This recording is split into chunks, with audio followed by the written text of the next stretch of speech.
पीछा करने और चेहरा याद करने की बात सुनकर राज के जहन में शीतल का चेहरा घूम गया। सवाल करती उसकी भूरी आंखें, उलझी जुल्फें, हवा में उड़ता हुआ उसका नीला दुपट्टा, उसके तराशे गए नाखून जिसका निशान अब तक उसकी हथेली पर था, और उसकी बातों की झड़ी याद करते हुए राज के होठों पर मुस्कुराहट रेंग गई। तो देव ने हैरानी से पूछा, तुझे क्या हुआ है? लड़की का चेहरा देखा था? राज ने जल्दी से अपने ख्याल को झटका और गला साफ करके कहा, नहीं, मुझसे भी मिस हो गई। कोई नहीं, देव ने सभी लहजे में कहा, और दोनों मिलकर किसी केस को डिस्कस करने लगे। केस डिस्कस करने के दौरान राज का मोबाइल कई बार बजा, लेकिन राज ने अनीता का नाम देखकर बार-बार कॉल कट कर दी। बार-बार कॉल काटते देख देव ने कहा, राज, हो सकता है कोई इंपॉर्टेंट कॉल हो, तो बात कर ले। राज ने लापरवाही से कहा, it's okay Dev, please you carry on, मैं थोड़ी देर बाद बात करूंगा। दोनों केस पर डिस्कशन करने लगे कि तभी फिर से राज का मोबाइल बजा। राज ने मोबाइल ऑफ करने के लिए हाथ बढ़ाया तो उसकी नजर अनीता के नाम से आए मैसेज पर ठहर गई। राज, अगर आज तुम कैफे नहीं आए तो मैं वहां के स्विमिंग पूल में कूदकर अपनी जान दे दूंगी। व्हाट? राज के मुंह से निकला तो देव उसका चेहरा देखने लगा। राज ने झट से मोबाइल जेब में डाला और थाने से बाहर जाते हुए बोला, देव, एक इमरजेंसी है, मैं थोड़ी देर में तुझसे मिलता हूं। देव उससे कुछ सवाल पूछता, उससे पहले राज जीप से निकल चुका था। उसके जाने के बाद देव ने मन ही मन कहा, ये लड़का कभी-कभी मेरी समझ में ही नहीं आता, हर वक्त घोड़े पर सवार रहता है, पता नहीं जिससे इसकी शादी होगी कैसे झेलेगी इसे और इसके गुस्से को। फिर दोनों हाथ ऊपर करके कहता है, गॉड प्लीज, इसकी लाइफ में भी एक प्यारी सी लड़की आए जिसे प्यार का सही मतलब समझा सके। थाने से बाहर निकलते ही राज ने बिना एक पल गवाए अपनी जीप स्टार्ट की। उसके चेहरे पर घबराहट साफ झलक रही थी, दिमाग में बस एक ही लाइन गूंज रही थी, अगर आज तुम नहीं आए तो मैं स्विमिंग पूल में कूद जाऊंगी। अनीता पागल हो गई है क्या? उसने खुद से बुदबुदाया और एक्सीलरेटर और तेज दबा दिया। कुछ ही मिनटों में उसकी गाड़ी मॉल के आउटडोर सेक्शन में बने बर्नोला कैफे के सामने आकर रुकी। वो जल्दी-जल्दी अंदर की तरफ बढ़ा, कदम तेज, सांसें भारी। भीड़ के बीच जल्दी में चलते हुए वो किसी से जोर से टकरा गया। ओ हेलो, देखकर नहीं चल सकते क्या? सामने से आई आवाज सुनते ही राज ठिठक गया। सामने शॉपिंग बैग थामे शीतल खड़ी थी। दोनों की आंखें मिली और एक पल के लिए समय जैसे रुक गया, लेकिन अगले ही पल शीतल के चेहरे पर गुस्सा उतर आया। उसे याद आ गया पिछली रात कैसे राज ने उसकी बहन को कॉल करके रिश्ता रोकने की बात कही थी। उसकी आंखों में तिरस्कार साफ झलकने लगा। आप? शीतल ने सख्त लहजे में कहा, फिर से मेरा पीछा कर रहे हैं? राज एक पल रुका, लेकिन वो जल्दी में था। उसने बस एक नजर उस पर डाली और ठंडे स्वर में कहा, गलतफहमी है तुम्हारी, बोलकर वो आगे बढ़ गया। ना कोई माफी, ना कोई सफाई पेश की, शीतल वही खड़ी रह गई। उसने मुट्ठियां बीच ली। वाह, एटीट्यूड तो देखो, मिस्टर हिटलर कहीं के। उसके चेहरे पर गुस्सा साफ दिख रहा था। तभी पीछे से आवाज आई, शीतल। सेजल हाथों में शॉपिंग बैग्स लिए उसके पास आई। क्या हुआ, इतने गुस्से में क्यों है? शीतल ने नजर घुमाते हुए कहा, कुछ नहीं दी, बस एक पागल सांड टकरा गया। सेजल ने हैरानी से पूछा, कौन? शीतल ने हाथ झटकते हुए कहा, छोड़ो ना दी, आओ चलते हैं। सेजल कुछ समझ नहीं पाई, लेकिन उसने ज्यादा सवाल नहीं किए और उसे साथ लेकर दूसरी दुकान की ओर बढ़ गई। चलते हुए सेजल ने मुस्कुराते हुए पूछा, अच्छा ये सब छोड़, ये बता स्कूल का पहला दिन कैसा रहा? हड़बड़ाहट में शॉपिंग पर आने की वजह से मैं कुछ पूछ ही नहीं पाई। सवाल सुनकर शीतल ने गहरी सांस लेकर कहा, सब अच्छा था। फिर हल्का सा रुककर बोली, बस 5 मिनट पहले तक। सेजल ने भौं चढ़ाई और कहा, मतलब? कुछ नहीं। शीतल ने सेजल को आगे चलने को कहा और खुद पीछे मुड़कर उस दिशा में देखा जिस तरफ राज गया था। कांच के पार कैफे के बाहर उसे वही लड़की दिखाई दी जो कल सगाई के फंक्शन में उसे राज के साथ दिखी थी, लेकिन इस बार राज और वो लड़की एक दूसरे के गले लगे हुए थे। ये पूरा दृश्य शीतल देख चुकी थी। उसका दिल एक पल के लिए जैसे रुक गया। उसे समझ नहीं आया कि क्यों उसे ये अच्छा नहीं लग रहा। उसने खुद को संभालने की कोशिश की, लेकिन आंखें सामने से हट ही नहीं रही थी। चलो दी, दूसरे सेक्शन की तरफ। शीतल ने अचानक से कहा तो सेजल ने चौंक कर पूछा, अरे क्या हुआ? शीतल ने जवाब नहीं दिया, बस सेजल का हाथ पकड़ा और वहां से बाहर निकल गई। इधर कैफे के सामने पहुंचते ही अनीता दौड़कर तेजी से राज के सामने आई और राज के कुछ बोलने से पहले ही उसने राज को कसकर गले लगा लिया। मुझे पता था तुम आओगे, मेरे मरने की बात सुनकर तुम बर्दाश्त नहीं कर पाओगे और भागे चले आओगे। अनीता ने कहा तो राज एकदम से चौंक गया। उसके हाथ कुछ सेकंड तक हवा में ही रह गए, जैसे उसे समझ ही नहीं आया कि क्या करे। फिर उसने एक झटके से उसे अलग किया और गुस्से में कहा, अनीता ये क्या कर रही हो? उसकी आवाज सख्त थी, लेकिन आंखों में कुछ और था। तुम ये सब क्यों कर रही हो? दिमाग खराब हो गया है क्या तुम्हारा? उसने धीमे लेकिन सख्त लहजे में कहा। अनीता की आंखों में आंसू बह रहे थे। क्योंकि मैं तुम्हें खोना नहीं चाहती, उसने कहा।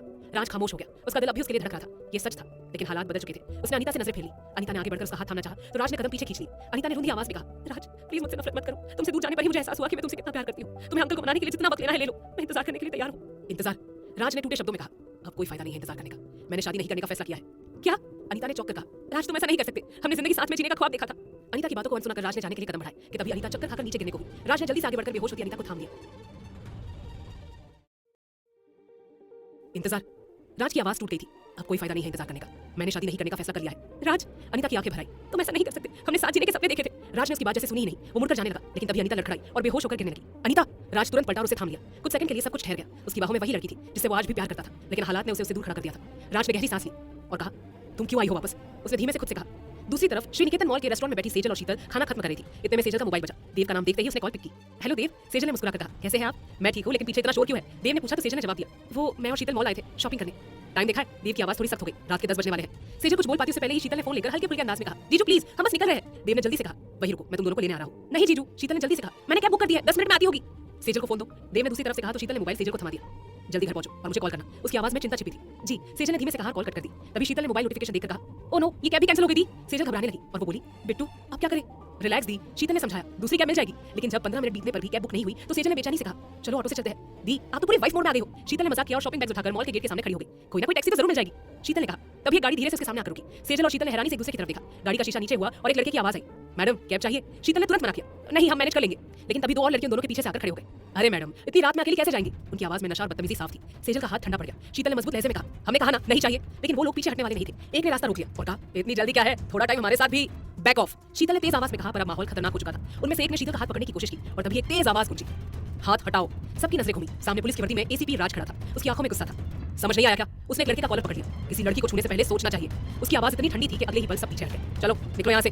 राज ने धक्का दिया, वार्निंग दी, तुम्हारी गाड़ी का नंबर नोट कर चुका हूँ और हाँ, यहाँ के सीसीटीवी कैमरा में तुम सबकी फुटेज मौजूद है। सेक्सुअल हैरेसमेंट का केस कर दूंगा तुम सब पर। सॉरी सर, लड़के ने गिड़गिड़ा कर कहा, गलती हो गई हमसे, और सब तेजी से भाग निकले। शीतल ने राहत की सांस ली, लेकिन अगले ही पल वही गुस्सा लौट आया। आप? उसने तिरछी नजर से कहा, आप अकेले यहाँ क्या कर रहे हैं? आपके साथ तो कोई और होना चाहिए। राज के जवाब देने से पहले सेजल बोल पड़ी, थैंक्स, आप राज है ना, देव के बेस्ट फ्रेंड? शीतल, तू इन्हें कैसे जानती है? शीतल ने सपाट स्वर में कहा। कल सगाई के फंक्शन में जीजू ने मिलवाया था। ओह अच्छा। सेजल खुश होकर बोली। ये तो बहुत अच्छी बात है। राज ने शीतल को इग्नोर कर सेजल से कहा, काफी लेट हो गया है भाभी, आइए मैं आप दोनों को घर छोड़ दूं। No thank you. शीतल ने तुरंत मना किया, लेकिन सेजल ने उसे खामोश रहने का इशारा किया। कुछ सेकंड्स बाद दोनों जीप में बैठे थे। सेजल जल्दी से पीछे जाकर बैठ गई, क्योंकि उसे देव से बात करनी थी। शीतल मजबूरी में ही राज के साथ वाली सीट पर बैठ गई। राज ने जीप स्टार्ट करके बढ़ा दी। शीतल ने कुछ पल के लिए बाहर देखा, फिर सीधे पूछ लिया, मॉल में तो आपके साथ एक लड़की भी थी, वो कहाँ गई? शीतल का सवाल सुनते ही राज को झटका सा लगा। उसने ब्रेक पर कंट्रोल करते हुए जीप को गली में मोड़ा और सधे अंदाज में कहा, कोई लड़की नहीं थी मेरे साथ, मैं अकेला आया हूँ। जवाब सुनकर शीतल मन ही मन बोली, ओह तो एसीपी साहब झूठे भी है। हाँ, मुझे क्या, किसी भी लड़की के साथ घूमना है घूम ले। होंगी इनकी गर्लफ्रेंड जिससे शादी रचना चाह रहे हैं, तभी तो मेरे साथ शादी के लिए मना कर दिया।